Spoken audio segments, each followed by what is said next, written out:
Hello everyone, good morning. আমি Mona Lisa. আমার একটি নতুন ভিডিওতে তোমাদের সবাইকে স্বাগত জানাচ্ছি। আজকে সকালে দেখো তোমাদের দাদা রেডি হয়ে গেছে স্কুলে যাওয়ার জন্য। আর সকাল থেকে আমি কোনো ভিডিও শ্যুট করিনি, কারণ আজকের কারেন্ট ছিল না আর আমার মোবাইলে চার্জও ছিল না, তাই একটু লেট হয়ে গেছে ভিডিও স্টার্ট করতে। তোমাদের দাদা এখন রেডি হয়ে যাচ্ছে স্কুলে যাওয়ার জন্য। তোমাদের দাদারও লেট হয়ে গেছে, কারেন্ট না থাকলে যা হয় আর কি। আর রেয়ান সেখানে ওর পাপাকে বলছে যে তুমি আজকে স্কুলে যাও না, আর কারণ আজকের ওর স্কুলটা ছুটি ছিল রেয়ান্সে।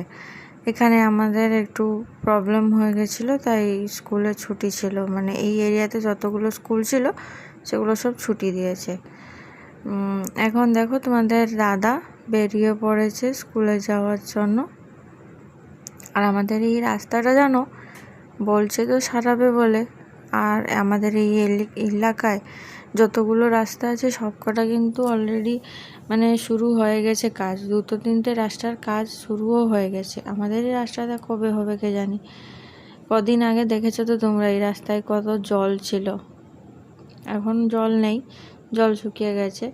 কিন্তু সামনের রাস্তাটা দেখো, সামনের রাস্তায় কিন্তু কাজ হচ্ছে। এই যে রাস্তা যে কাজ করছে এখানে হচ্ছে জলের লাইন দিয়েছিল। জলের লাইন বলতে জলের লাইন তো আছে সবার, কিন্তু এটা হচ্ছে যে মিটার বসে না জলে, এখন নতুন সিস্টেম হয়েছে যে জলেও ইলেকট্রিক মতো মিটার বসাবে। এটা হচ্ছে সেই লাইন দিচ্ছে।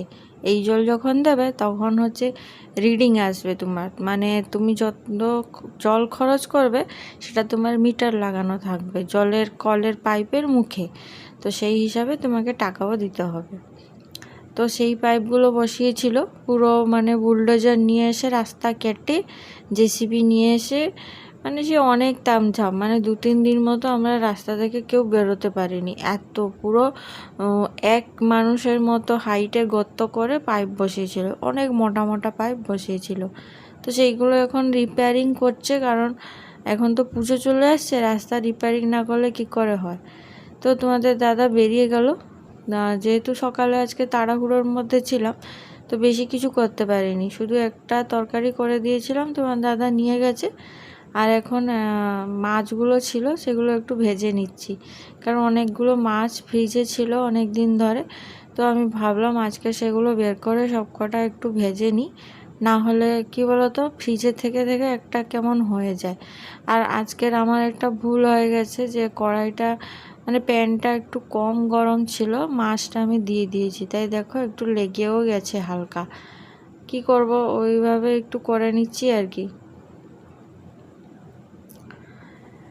তো আমাদের এখানে এখন মানে পুজোর প্যান্ডেল, পুজোর সব কিছু তোড়জোড় শুরু হয়ে গেছে। পুজোর মানে পুজো পুজো একটা গন্ধ চলে এসছে। তোমাদের ওদিকে কীরকম কী হচ্ছে সেটা একটু আমাকে কমেন্টে জানো।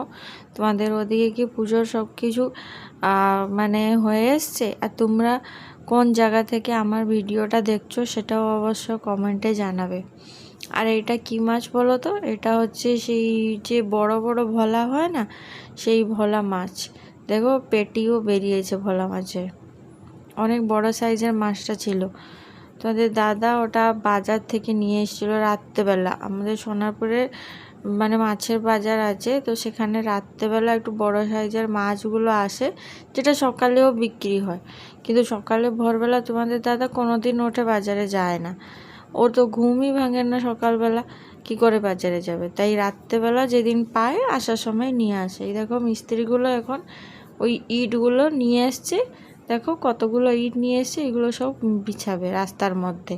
তারপরে ওই ইটগুলোকে ভাঙবে, আবার ভেঙে ছোট ছোট টুকরো করবে, ছোট ছোট টুকরো করে তার উপরে আবার বালি দেবে, বালি দিয়ে তার উপরে আবার হালকা করে পাতলা করে ঢালাই মারবে।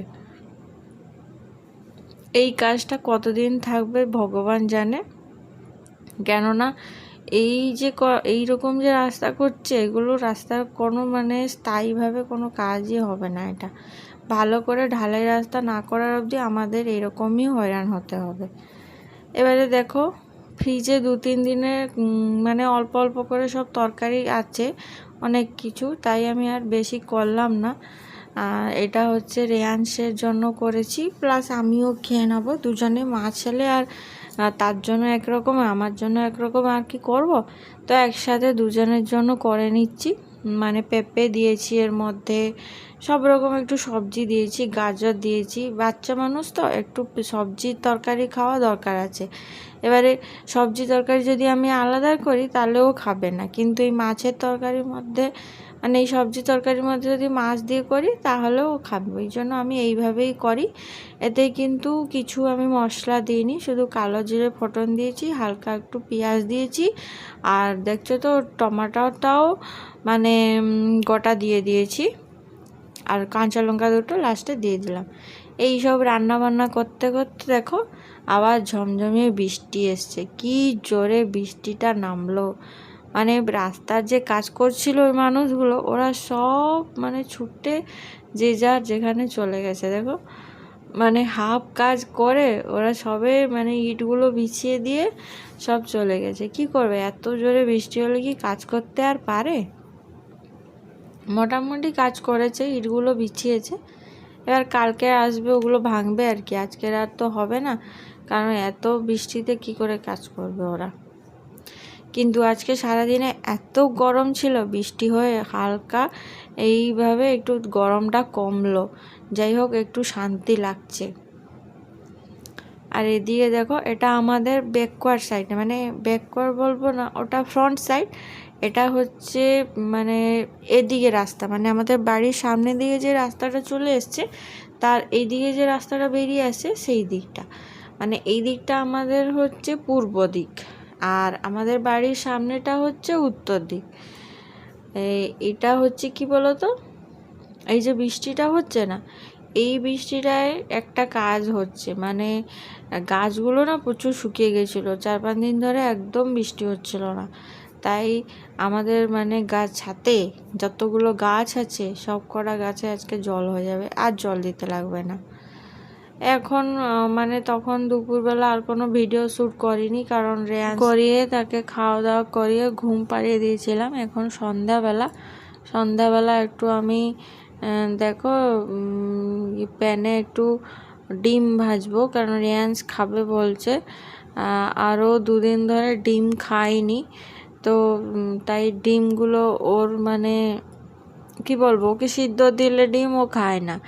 এবারে আমি ওকে ওটসের সাথে করে একটু হালকা এইভাবেই করে দিলে, অল্প ওটস দিয়ে ওইটা খেতে চায়, তাই ওইভাবেই তাকে আমি করে দিই, যে যেটা ভালোবাসে আর কি, বাচ্চা মানুষ তো, ও যেটাই ভালোবাসে আমি ওকে ওইটাই করে দিই।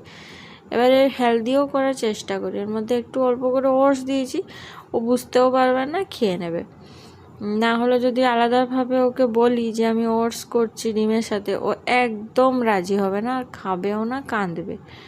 তাই ওকে লুকিয়ে আমি আস্তে করে ওর জন্য করে দিচ্ছি, ও জানে যে আমি শুধু এগ ফ্রাই করছি, ও এগ ফ্রাই খাবে। আর এটা হচ্ছে 2টো ডিম দিয়েছিলাম, কারণ আমিও সন্ধ্যাবেলা হালকা একটু টিফিন করব, একসাথে করে নিলাম দুজনের জন্য, কারণ অনেক সেই তখন খেয়েছিলাম দুপুরবেলা অনেক আগে, আর এখন আমারও হালকা খিদা পেয়ে এসছে। আমরা মা ছেলে দুজনে এইভাবে ছোট ছোট পিস করে খাই সস দিয়ে। আজকের কিন্তু সসটা শেষ হয়ে গেছে, আর আমি ওর পাপাকে নিয়ে আসতে বলতে ভুলেও গেছি, তাই দুজনে এমনিই খেয়ে নেব, এমনিও খুব টেস্ট লাগে। আর আমাদের এখানে জানো তো এখন প্রচুর কারেন্ট যাচ্ছে, কেননা প্রচুর যাচ্ছে মানে দুপুরবেলাটাই কারেন্ট কাটছে, কারণ আমাদের এখানে কেবেলে কানেকশন হচ্ছে, মানে নর্মাল যে তারগুলো ছিল সেগুলো সব বাদ দিয়ে দিচ্ছে, দিয়ে কেবেল তারগুলো লাগাচ্ছে, তাই মানে সারা দিনে এই ধরো 5-6 ঘন্টা তো কাটছেই কারেন্ট, তাই কারেন্টের খুব সমস্যা, দুপুরবেলা আমরা ঘুমাতেই পারছি না। তাই এখন সন্ধ্যাবেলা টিফিনটা করে নিচ্ছে একটু তাড়াতাড়ি হালকা ফুলকা, তবে রাতের খাবারটা আরও তাড়াতাড়ি খেয়ে তাড়াতাড়ি ঘুমিয়ে পড়বো, না হলে কি বলো তো সারাদিন রেস্ট হয় না, আর রাতেও যদি তুমি ঠিকঠাক না ঘুমাও তাহলে সেটাও মানে শরীরে খুবই চাপ হয়। আর রেয়ান্সে এখানে হালকা একটু গরম লাগছিল, ওর জন্য মানে আমি ভালো করে ফুঁকে ফুঁকে দিই ওকে ঠান্ডা করে করে, কিন্তু তাও একটু হালকা গরম ছিল মনে হয়, সবে নিয়ে এসেছি তো। আর এখন দেখো রাত্রেবেলা, এখন কিন্তু অনেকটা রাত হয়ে গেছে, মানে প্রায় 11:15 মতো বাজে। আর রেয়াংস হচ্ছে এখানে কিন্তু ঘুমায়নি। আমি ওই দুপুরবেলা কারেন্ট ছিল না, তাই জামা কাপড় ভাঁজ করতে ভালো লাগছিল না, ওই ছাদ থেকে নিয়ে এসে ওইভাবে চেয়ারে রেখে দিয়েছিলাম, ওইটা এখন ভাঁজ করে নেব। আর রেয়াংস এখনও ঘুমায়নি, আমি যেই ক্যামেরা অন করলাম মৌ চলে এসছে তোমাদের সাথে কথা বলবে বলে। এখনও ঘুমায়নি, ও ঘুমাবে বলছে আমাকে, আমি রাতে 4টের সময় ভোরবেলা ঘুমাবো, এখন ঘুমাবো না এইসব বলছে। আমি ওকে বললাম তুমি ঘুমিয়ে পড়ো তাড়াতাড়ি। আর তোমাদের আমার এই ছোট্ট ভিডিওটি আজকের কেমন লাগলো কমেন্টে অবশ্যই জানাবে। এখানে রেয়ান্স তোমাদেরকে টাটা বাই বাই বলছে, এই যে। আর তোমরা অবশ্যই আমার চ্যানেলটাকে সাবস্ক্রাইব করে দিও। তাহলে আজকের মতো আসি, tata bye bye, good night.